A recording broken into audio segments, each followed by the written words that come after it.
दोस्तों, क्या आपने कभी सोचा है कि जब हमारी जिंदगी की सारी उम्मीदें खत्म हो जाती हैं, जब चारों तरफ सिर्फ मौत दिखाई देती है, तब हमारे अंदर वो कौन सी ताकत होती है जो हमें जिंदा रखती है?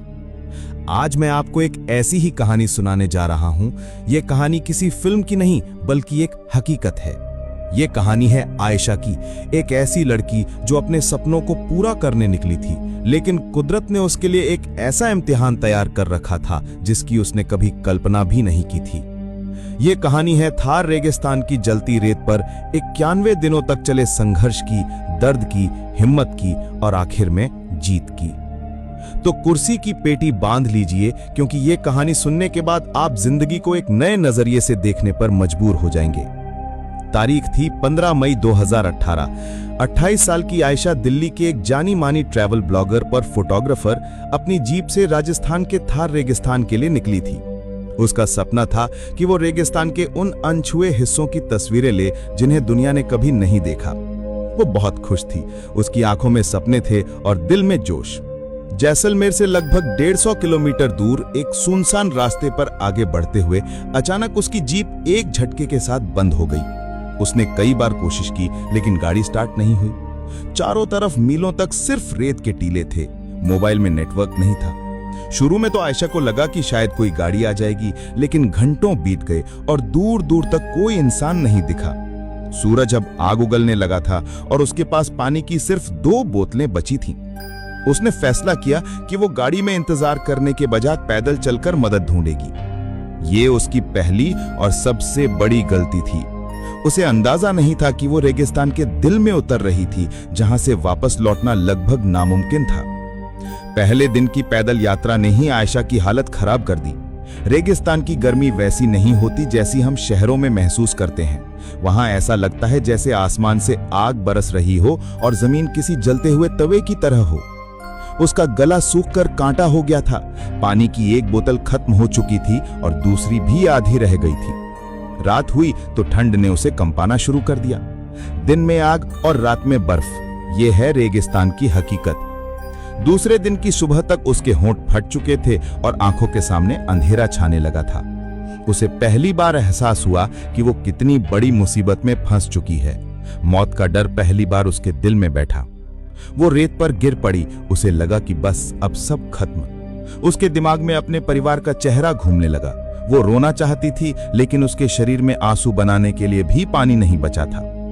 ये मौत से उसकी पहली मुलाकात थी जो उसे घूर घूर कर देख रही थी। जब इंसान को लगता है कि सब खत्म हो गया, तभी कुदरत उसे एक छोटा सा इशारा देती है। आयशा लगभग बेहोश थी, तभी उसे दूर कुछ चट्टानें दिखाई दी। उसने अपनी बची खुची हिम्मत जुटाई और घिसटते घिसटते उस चट्टान की छांव तक पहुंची। वो छांव उस वक्त उसके लिए किसी जन्नत से कम नहीं थी। अगले दिन सुबह जब उसकी आंख खुली तो उसने देखा कि रात की नमी की वजह से कुछ जंगली झाड़ियों के पत्तों पर ओस की बूंदें जमा थीं। उसने अपनी चुनरी को उन पत्तों पर फेरा और उसे निचोड़कर कुछ बूंदें अपने सूखे होठों पर लगाईं। वो पानी की कुछ बूंदें नहीं थीं, वो जिंदगी की बूंदें थीं। उसी पल आयशा को समझ आया कि अगर जिंदा रहना है तो रोने से काम नहीं चलेगा। उसे लड़ना होगा। उसे रेगिस्तान के नियम सीखने होंगे। उसने अपने बैग से एक छोटी सी डायरी निकाली और उस पर लिखा, दिन 3, मैं अभी जिंदा हूं। यह सिर्फ एक लाइन नहीं थी, यह खुद से किया गया एक वादा था। अब आयशा एक टूरिस्ट नहीं, एक सर्वाइवर बन चुकी थी। उसने स्कूल में सीखी बातें और इंटरनेट पर देखे सर्वाइवल वीडियो याद करने की कोशिश की। उसे याद आया कि कैमरे के लेंस से सूरज की रोशनी को फोकस करके आग जलाई जा सकती है। कई घंटों की मशक्कत के बाद सूखी घास में से धुएं की एक पतली लकीर उठी और फिर एक छोटी सी आग जल गई। उस आग ने उसे सिर्फ गर्मी नहीं दी, बल्कि एक उम्मीद दी। उसने सीखा कि सुबह और शाम को चलना चाहिए और दिन की तेज धूप में किसी छांव में रहना चाहिए। खाने के लिए कुछ नहीं था तो उसने वो किया जो शायद हम सोच भी नहीं सकते। उसने कीड़े, टिड्डे और जो कुछ भी उसे लगा कि खाया जा सकता है, उसे भूनकर खाना शुरू किया। हर कौर एक जहर के घूंट जैसा लगता था, लेकिन पेट की आग बुझाने के लिए यह जरूरी था। उसका खूबसूरत चेहरा धूप में झुलस गया था। शरीर पर जगह जगह घाव बन गए थे और वजन तेजी से घट रहा था। अब वो आयशा नहीं थी जो दिल्ली से आई थी। रेगिस्तान में भूख और प्यास से भी बड़ा दुश्मन होता है अकेलापन। दिन बीतते जा रहे थे, हफ्ते बीतते जा रहे थे। आयशा ने किसी इंसान की आवाज नहीं सुनी थी। चारों तरफ सिर्फ एक भयानक खामोशी थी जो कानों में शोर करती थी। वो अक्सर खुद से बातें करने लगी थी, कभी अपनी माँ से तो कभी अपने पापा से। वो हवा में ही उनसे लड़ती, उनसे शिकायत करती और फिर रो पड़ती। कई बार उसे वहम होता कि कोई उसे आवाज दे रहा है, लेकिन वहां कोई नहीं होता था। यह अकेलापन इंसान को अंदर से खोखला कर देता है।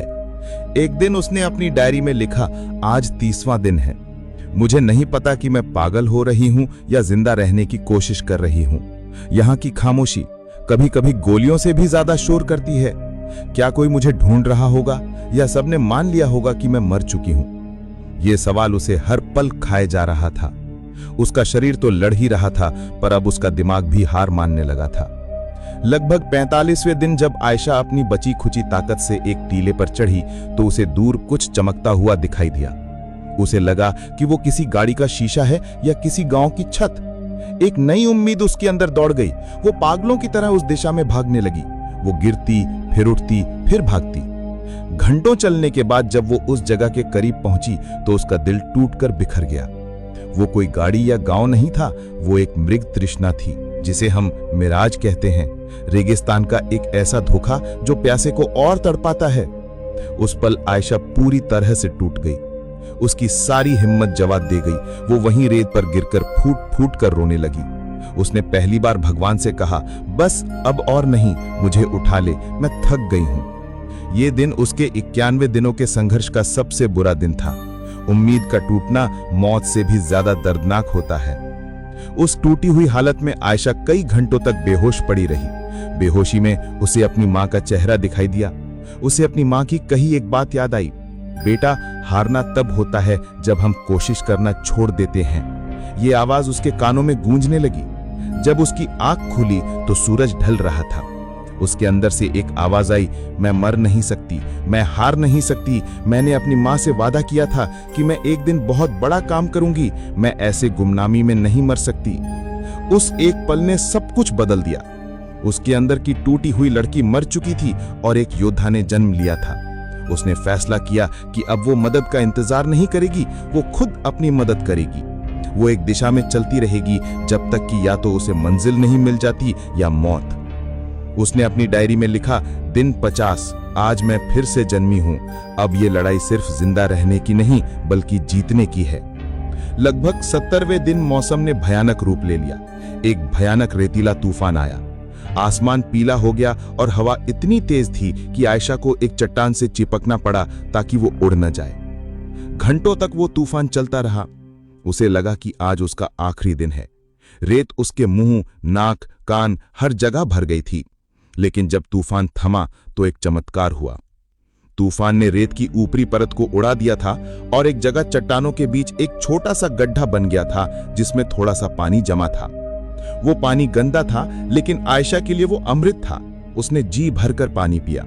ये कुदरत का एक अजीब खेल था।